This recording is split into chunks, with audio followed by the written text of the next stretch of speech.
नमस्कार दोस्तों, स्वागत है आपका हमारे YouTube चैनल फ्री एजुकेशन में। दोस्तों, सामान्य अध्ययन यानी कि जीके जीएस के जो मोस्ट इंपोर्टेंट 1000 क्वेश्चन की हमारी सीरीज चल रही है, इस क्वेश्चन सीरीज का आज हम 39वां पार्ट लेकर आए हैं। इससे पहले हम 38 पार्ट अपलोड कर चुके हैं, तो यदि आपने हमारे पुराने वीडियो नहीं देखे तो इनको भी देख सकते हैं। और आज के इस वीडियो लेक्चर में हमने जितने भी क्वेश्चन सेलेक्ट किए हैं, सारे के सारे क्वेश्चन इंपॉर्टेंट हैं, अच्छे लेवल के क्वेश्चन हैं। ये क्वेश्चन प्रीवियस कई एग्जाम में पूछे गए हैं और इन क्वेश्चन को हम बिल्कुल डिटेल में विथ एक्स्ट्रा फैक्ट के साथ में हल करेंगे, ताकि आपको याद करने की या फिर रटने की जरूरत ना पड़े। तो चलिए शुरू कर लेते हैं। नंबर फर्स्ट क्वेश्चन है, साइमन कमीशन को अन्य किस नाम से जाना जाता है। तो दोस्तों, जितने भी क्वेश्चन इस वीडियो लेक्चर में लाया हूं, यदि आपको किसी भी क्वेश्चन का आंसर पता है तो वीडियो को पॉज करके अपना आंसर लगाएं। इसके बाद मैं आंसर बताऊंगा और क्वेश्चन के रिलेशन में जितने भी एक्स्ट्रा फैक्ट बन सकते हैं सभी को समझाऊंगा। तो देखिए दोस्तों, ये जो साइमन कमीशन है ना, इसको व्हाइट मैन कमीशन के नाम से भी जाना जाता है। तो इस क्वेश्चन का ए ऑप्शन सही हो जाएगा। साइमन कमीशन से रिलेटेड हम कुछ और एक्स्ट्रा फैक्टों को समझ लेते हैं। तो जो साइमन कमीशन है, इसकी नियुक्ति ब्रिटिश प्रधानमंत्री द्वारा सन 1927 में की गई थी। कब की गई थी? सन 1927 में इस कमीशन की नियुक्ति की गई थी। किसके द्वारा? ब्रिटिश प्रधानमंत्री के द्वारा। किसके नेतृत्व में की गई थी? तो सर साइमन के नेतृत्व में इस कमीशन की नियुक्ति की गई थी। और इस कमीशन में कितने सदस्य थे? तो इस कमीशन में 7 सदस्य थे। ठीक है, यानी कि ये जो कमीशन है ये 7 सदस्यीय था। और ये कमीशन भारत कब आया था, ये क्वेश्चन भी पूछा जाता है। तो जो साइमन कमीशन है ये 1928 में भारत आया था। और इसका प्रमुख उद्देश्य क्या था? तो इसका मुख्य उद्देश्य भारत की संवैधानिक व्यवस्था में सुधार करना था। नंबर सेकंड क्वेश्चन है, मुगल दरबार में आने वाला प्रथम अंग्रेज कौन था। तो देखिए दोस्तों, मुगल दरबार में आने वाला प्रथम अंग्रेज था कैप्टन हॉकिंस। तो इस क्वेश्चन का बी ऑप्शन सही हो जाएगा। तो ये कैप्टन हॉकिंस जो है ये मुगल दरबार में कब आया था? तो 1609 ईस्वी में आया था। ठीक है, इस समय किसका शासनकाल था? तो इस समय जो है मुगल वंश में जहांगीर का शासनकाल था। ठीक है, और दोस्तों यहाँ पर बात हुई है मुगल वंश की। तो मुगल वंश का यदि संस्थापक पूछे तो मुगल वंश का संस्थापक कौन था? बाबर जो है ये मुगल वंश का संस्थापक था। और इसने जो है 1526 में, कब? 1526 में मुगल वंश की स्थापना की थी। नेक्स्ट क्वेश्चन देख लेते हैं। नंबर थर्ड क्वेश्चन है, फोर्ट विलियम कॉलेज की स्थापना किसने की थी। तो फोर्ट विलियम कॉलेज की स्थापना की थी लॉर्ड वेलेजली ने। किसने? लॉर्ड वेलेजली ने की थी। तो इस क्वेश्चन का बी ऑप्शन सही हो जाएगा। ठीक है, यदि हम बात करें फोर्ट विलियम कॉलेज की, तो इसकी स्थापना कब की गई थी? तो 10 जुलाई 1800 ईस्वी में। कब? 10 जुलाई 1800 ईस्वी में इसकी स्थापना की गई थी। और ये जो फोर्ट विलियम कॉलेज है ये कहाँ पर स्थित है? तो ये कोलकाता में स्थित है। नेक्स्ट क्वेश्चन है, भारत में एकमात्र मटमैला ज्वालामुखी किस स्थान पर स्थित है। तो भारत में एकमात्र मटमैला ज्वालामुखी जो है ये अंडमान निकोबार द्वीप समूह के वाराटांग द्वीप में, कहाँ पर? अंडमान निकोबार द्वीप समूह के वाराटांग द्वीप में स्थित है। और ये जो एकमात्र मटमैला ज्वालामुखी है इसको स्थानीय भाषा में जलकी के नाम से भी जाना जाता है। किस नाम से जाना जाता है? तो इसको जलकी के नाम से जाना जाता है। नेक्स्ट क्वेश्चन देख लेते हैं। नंबर 5 क्वेश्चन है, मंत्रिमंडल की संख्या लोकसभा के कुल सदस्यों की संख्या के कितने प्रतिशत से अधिक नहीं हो सकती। तो जो मंत्रिमंडल की संख्या है ये लोकसभा के कुल सदस्यों की संख्या से 15% से ज़्यादा नहीं हो सकती। इस क्वेश्चन का बी ऑप्शन सही हो जाएगा। ठीक है, और ये प्रावधान किस संविधान संशोधन के द्वारा कर दिया गया था? तो 91वां संविधान। ठीक है, 91वां संविधान जो कि 2003 में हुआ था, इसमें ये प्रावधान कर दिया गया कि जो मंत्रिमंडल की संख्या है वो लोकसभा के कुल सदस्यों की संख्या की 15% से ज़्यादा नहीं हो सकती। तो ये जो संविधान संशोधन है ये भी हमें याद रखना है। नेक्स्ट क्वेश्चन है, संसद के खर्चे किसके द्वारा नियंत्रित किए जाते हैं। तो देखिए दोस्तों, जो संसद है इसके खर्चे नियंत्रक एवं महालेखा परीक्षक के द्वारा नियंत्रित किए जाते हैं। और इसको शॉर्ट में क्या कहा जाता है? तो इसको शॉर्ट में CAG कैग कहा जाता है। ठीक है, देखिए दोस्तों, यहाँ पर बात हुई है संसद की। तो संसद को हम क्या कहते हैं? तो संसद को इंग्लिश में पार्लियामेंट कहा जाता है। और जो पार्लियामेंट है इसके रिगार्डिंग आपको एक आर्टिकल याद रखना है, आर्टिकल 79। ठीक है, और इसी आर्टिकल में, इसी अनुच्छेद में कहा गया है कि संघ के लिए एक संसद होगी। ठीक है, संघ के लिए एक संसद होगी। और जो संसद है ये राष्ट्रपति, लोकसभा और राज्यसभा से मिलकर बनेगी। ठीक है, ये राष्ट्रपति, लोकसभा और राज्यसभा से मिलकर बनेगी। यहाँ से कुछ और क्वेश्चन पूछे जाते हैं।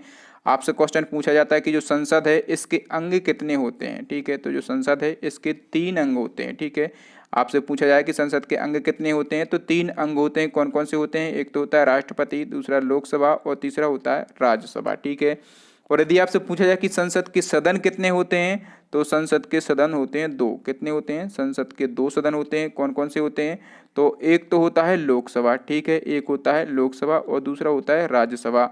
जो लोकसभा है इसको अस्थायी या फिर निम्न सदन कहा जाता है। इसको अस्थायी या फिर निम्न सदन कहा जाता है। इसको अस्थायी या फिर निम्न सदन इसलिए कहा जाता है क्योंकि ये जो सदन है लोकसभा ये भंग हो जाता है, ठीक है। जबकि जो राज्यसभा है इसको स्थायी और उच्च सदन कहा जाता है। क्यों कहा जाता है इसको स्थायी सदन? क्योंकि राज्यसभा को कभी भंग नहीं किया जा सकता। नेक्स्ट नंबर 7 क्वेश्चन है, मोस्ट इंपॉर्टेंट क्वेश्चन है और ये क्वेश्चन आपके लिए एकदम नया लगेगा। तो क्वेश्चन कह रहा है केंद्रीय सतर्कता आयुक्त अपने पद पर बना रह सकता है। तो जो केंद्रीय सतर्कता आयुक्त होता है इसकी रिटायरमेंट की एज यानी कि सेवानिवृत्ति की आयु होती है 4 वर्ष या फिर 65 वर्ष, जो भी पहले हो। तो इस क्वेश्चन का डी ऑप्शन से हो जाएगा। देखिए इस क्वेश्चन के रिलेशन में हमें कुछ फैक्ट याद रखना है। तो सबसे पहले आपको याद रखना है कि जो केंद्रीय सतर्कता आयुक्त होते हैं इनका एक डिपार्टमेंट होता है। इसको क्या कहा जाता है? तो इसको केंद्रीय सतर्कता आयोग कहा जाता है।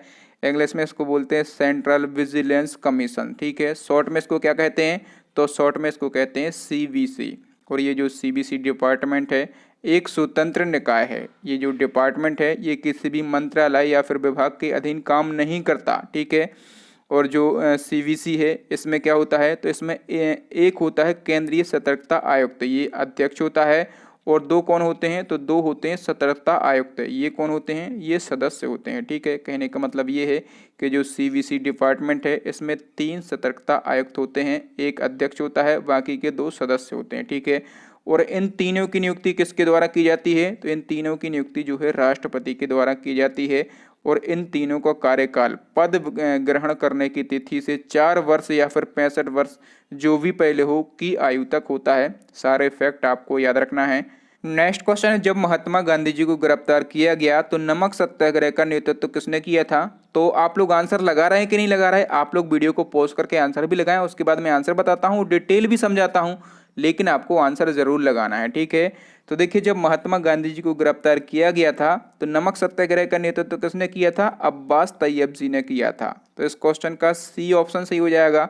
और देखिए दोस्तों यहाँ पर बात हुई है नमक सत्याग्रह की। तो इसकी शुरुआत कब से हुई थी? तो इसकी शुरुआत हुई थी 12 मार्च 1930 से। कब से? 12 मार्च 1930 से इसकी शुरुआत हुई थी।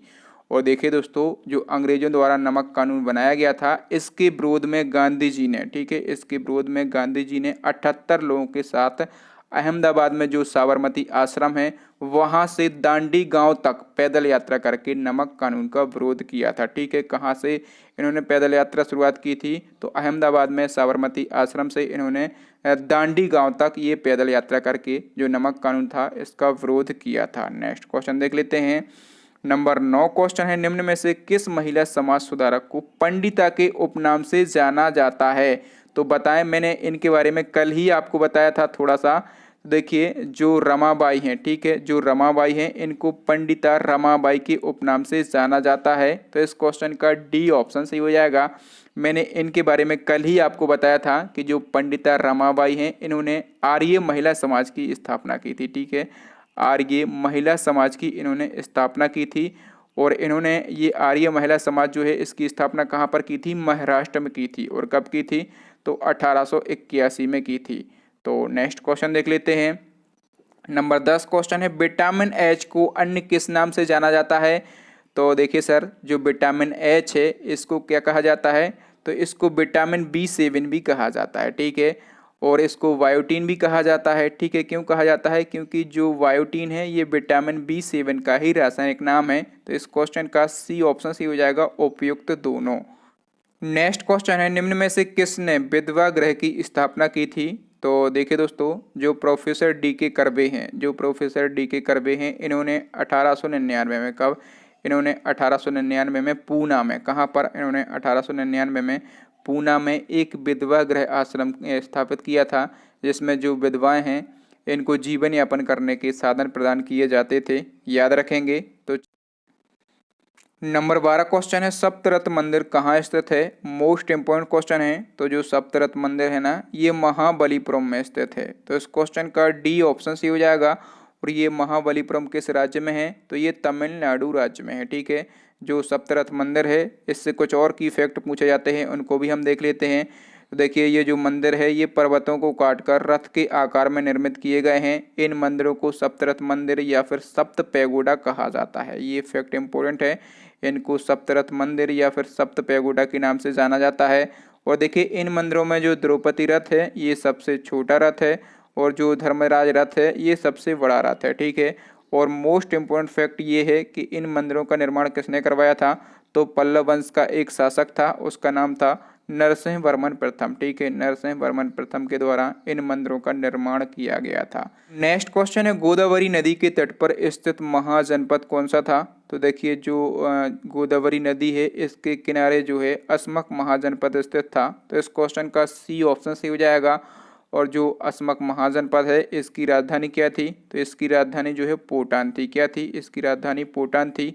नेक्स्ट क्वेश्चन है किस नगर में ख्वाजा मोइनुद्दीन चिश्ती की दरगाह स्थित है। तो देखिए जो मोइनुद्दीन चिश्ती हैं इनकी दरगाह जो है अजमेर में स्थित है। तो इस क्वेश्चन का सी ऑप्शन सही हो जाएगा। ठीक है। और अजमेर कहाँ पर है, राजस्थान में। ठीक है। और जो मोइनुद्दीन चिश्ती हैं ये कौन है, तो ये जो है प्रसिद्ध सूफी संत थे।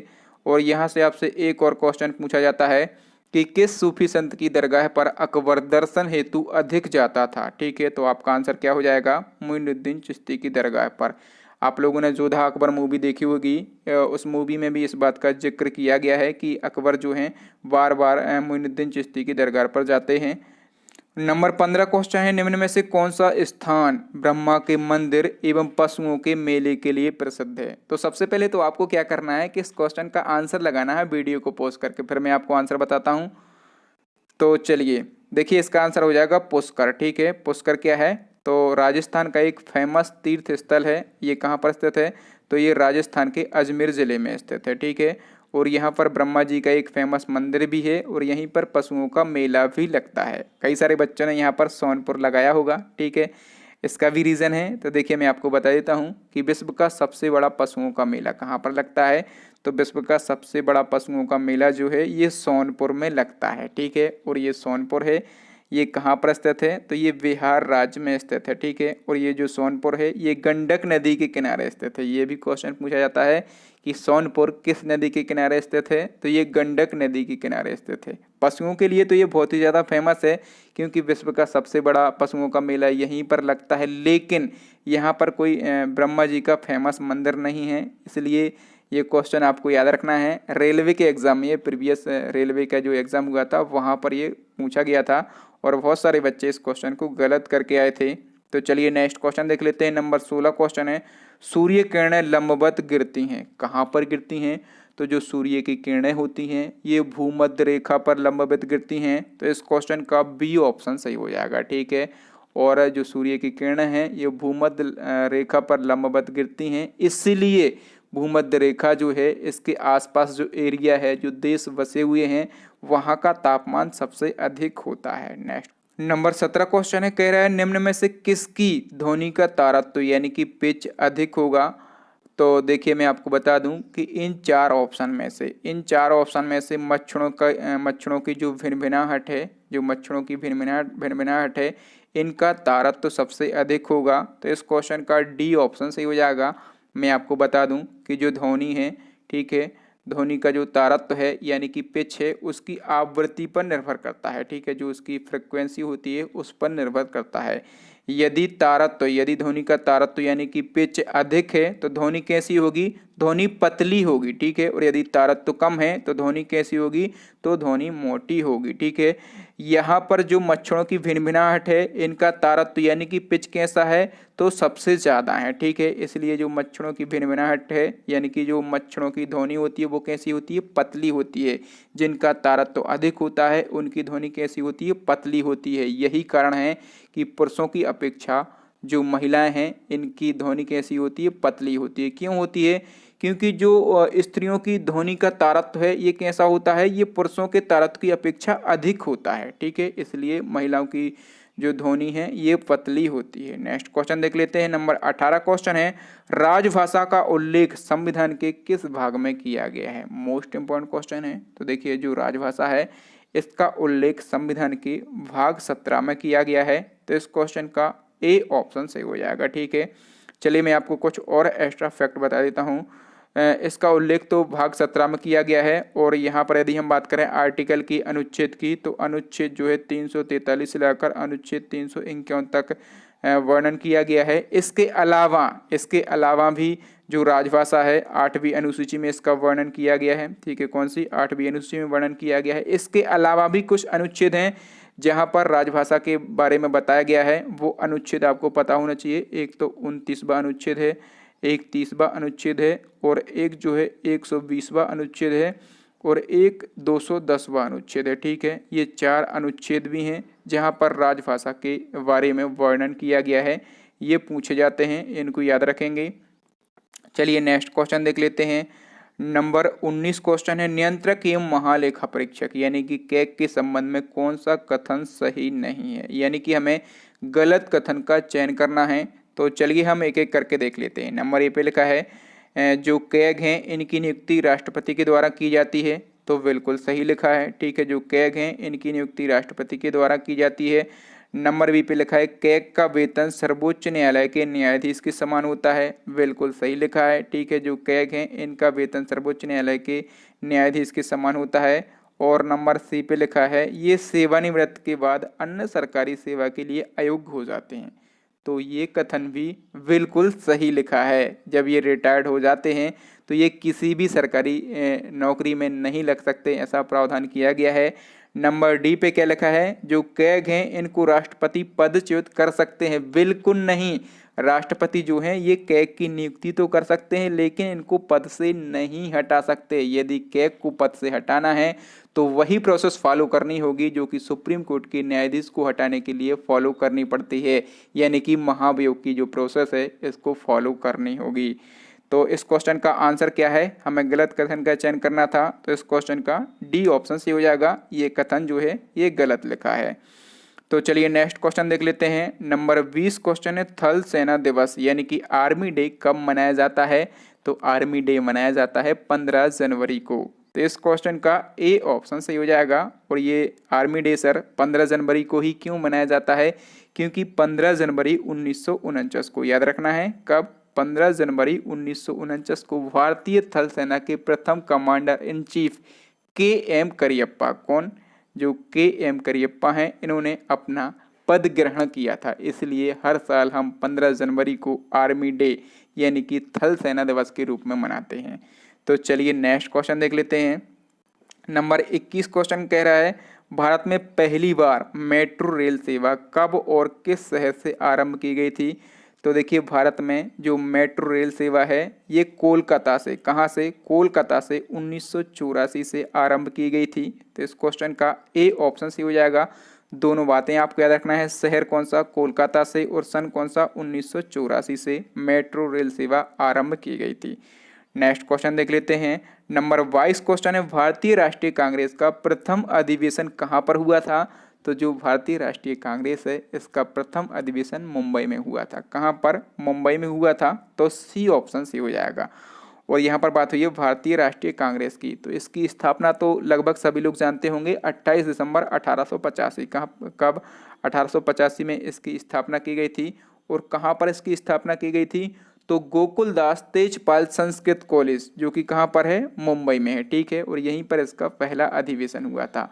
यदि हम बात करें भारतीय राष्ट्रीय कांग्रेस के संस्थापक की, तो कौन थे, ए.ओ. होम जो हैं ये भारतीय राष्ट्रीय कांग्रेस के संस्थापक थे। और इसके पहले अध्यक्ष कौन बनाए गए थे, तो व्योमेश चंद्र बनर्जी जो हैं ये भारतीय राष्ट्रीय कांग्रेस के पहले अध्यक्ष बनाए गए थे। तो चलिए नेक्स्ट क्वेश्चन देख लेते हैं। नंबर 23 क्वेश्चन है, जगन्नाथ मंदिर किस राज्य में स्थित है। तो जो जगन्नाथ मंदिर है ये उड़ीसा राज्य के पुरी जिले में स्थित है। कहाँ पर, ये उड़ीसा राज्य के पुरी जिले में स्थित है। तो इस क्वेश्चन का सी ऑप्शन सी हो जाएगा। और जगन्नाथ मंदिर भगवान श्री कृष्ण को समर्पित है। नेक्स्ट क्वेश्चन देख लेते हैं। नंबर 24 क्वेश्चन है, कह रहा है लेजर का आविष्कार किसने किया था। तो जो लेजर है इसका आविष्कार किया था थियोडर मेमेन ने। किसने, थियोडर मेमेन ने लेजर का आविष्कार किया था। और सर लेजर का फुल फॉर्म भी कई बार पूछा जाता है एग्जाम में, तो लेजर का फुल फॉर्म क्या होता है, light amplification by stimulated emission of radiation, जो है लेजर का फुल फॉर्म होता है। तो चलिए नेक्स्ट क्वेश्चन देख लेते हैं सर। नंबर 25 क्वेश्चन कह रहा है, पहली कंप्यूटर भाषा कौन सी विकसित की गई थी। तो फर्स्ट कंप्यूटर लैंग्वेज कौन सी है सर, तो जो फोर्ट्रान है ये पहली कंप्यूटर लैंग्वेज है। तो इस क्वेश्चन का सी ऑप्शन सही हो जाएगा। ठीक है, जो फोर्ट्रान है इसका फुल फॉर्म भी पूछा जाता है, तो इसका फुल फॉर्म क्या होता है, फॉर्मूला ट्रांसलेशन। ठीक है, यहाँ से फॉर से हमारा बन जाता है फॉर्मूला, और यहाँ ट्रांस से हमारा क्या बन जाता है, ट्रांसलेशन बन जाता है। तो फॉर्मूला ट्रांसलेशन इसका फुल फॉर्म होता है। और सर पूछा जाता है कि ये जो फर्स्ट कंप्यूटर लैंग्वेज थी इसको किस कंपनी ने डेवलप किया था, तो इसको IBM, ठीक है, इसको IBM कंपनी ने डेवलप किया था। IBM का फुल फॉर्म भी पूछा जाता है, तो इंटरनेशनल बिजनेस मशीन जो है ये IBM कंपनी का फुल फॉर्म होता है। तो दोस्तों आज के लिए इतना ही। अब नेक्स्ट एंड लास्ट क्वेश्चन है आपके लिए, चैलेंजिंग क्वेश्चन है जो कि हम पूछते हैं हमारे प्रीवियस वीडियो से। कंप्यूटर में जो IC चिप प्रयुक्त होती है ये किस धातु की बनी होती है। आपके लिए 4 ऑप्शन दिए गए हैं, और हाँ मैंने आपको जो IC चिप है इसके बारे में बिल्कुल डिटेल बताया था प्रीवियस वीडियो में। ठीक है, ये किस धातु की बनी होती है, सबसे ज़्यादा सिलिकॉन कहाँ पाई जाती है, सिलिकॉन वैली किस राज्य को कहते हैं, जो सिलिकॉन वैली शहर है ये किस देश में स्थित है। मैंने सारे फैक्ट आपको बताए थे। तो आपको जितने भी फैक्ट याद हों वो फैक्ट इस वीडियो के कमेंट बॉक्स में ज़रूर लिखें, क्योंकि एक बार जो चीज़ें आप लिख देते हैं वो लाइफ में कभी नहीं भुला पाते। तो थैंक यू दोस्तों, वीडियो देखने के लिए बहुत बहुत धन्यवाद। आपको वीडियो कैसा लगा ईमानदारी से हमें कमेंट करके ज़रूर बताएं, और यदि आपको वीडियो अच्छा लगा हो तो वीडियो को लाइक करें। यदि आपको अच्छा लगा हो तो ही आपको वीडियो को लाइक करना है, और कम से कम अपने 5 दोस्तों के साथ इस वीडियो को शेयर करना है और बताना है कि फ्री एजुकेशन यूट्यूब चैनल पर धमाकेदार जीके क्वेश्चन पढ़ाए जाते हैं बिल्कुल एक्स्ट्रा फैक्ट के साथ और बहुत ही शानदार तरीके से। ठीक है, और आपको क्या करना है कि हमारे चैनल को सब्सक्राइब करने के साथ साथ बेल आइकन जरूर दबाना है। बेल आइकन दबाने से क्या होगा कि जब भी मैं नया और लेटेस्ट वीडियो डालूंगा तो उसका नोटिफिकेशन आपको मिल जाएगा और वो वीडियो आप सबसे पहले देख पाएंगे। और दोस्तों इसी प्रकार के हमने कितने 39 वीडियोस बना दिए हैं, कितने 39 वीडियो बना दिए हैं और चैनल पर अपलोड भी कर दिए हैं, और उनकी एक प्लेलिस्ट भी बना दिए हैं। तो आपको क्या करना है, सारे वीडियो देखना है। सारे वीडियो में मैंने इसी प्रकार से धमाकेदार तरीके से पढ़ाया है। तो जो प्लेलिस्ट की लिंक है वो आपको कहाँ पर, यहाँ पर आई बटन में मिल जाएगी और यहाँ पर नीचे डिस्क्रिप्शन में मिल जाएगी। तो आप कहीं से भी हमारे वीडियो देख सकते हैं, या फिर अभी आपको स्क्रीन पर 3 महत्वपूर्ण वीडियो दिख रहे होंगे, इनको देख लें। थैंक यू दोस्तों, मिलते हैं अगले वीडियो में। तब तक के लिए जय हिंद, जय भारत, भारत माता की जय।